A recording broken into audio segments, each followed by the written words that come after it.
aerial news from France includes this edition of the strength of the Canadian punch delivered in the direction of Falaise. Great strength was needed. For our sector, the enemy had remained in their strongest force of the whole front. The United Kingdom and Canadian troops had been battering the hinge, and now the Canadian push down the road to Falaise was the northern arm of the stranglehold being brought to bear on the German 7th Army.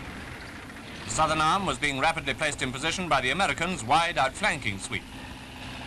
Latest pictures show them in Laval on the Mayenne River.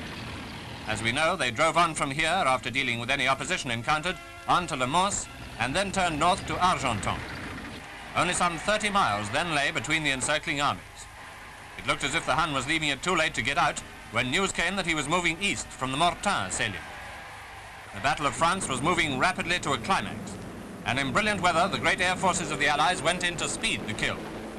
Rocket-firing Typhoons, surely one of the best of all B weapons produced by either side, had already done terrific execution.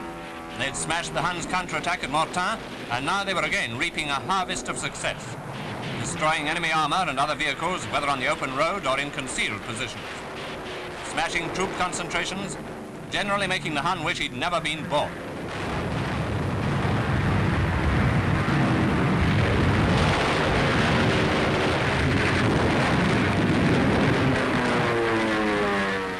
The Typhoons were one item on the Allies' air program.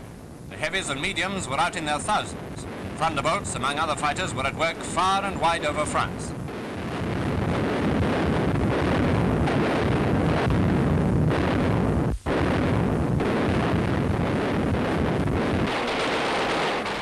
Targets were everywhere.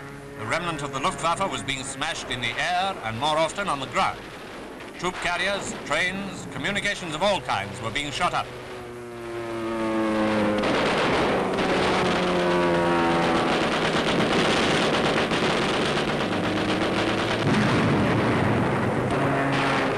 In 1940, the Hun had it almost all his own way in France. Now he's getting it back plus colossal interest. And with new landings in the south, the end is drawing near.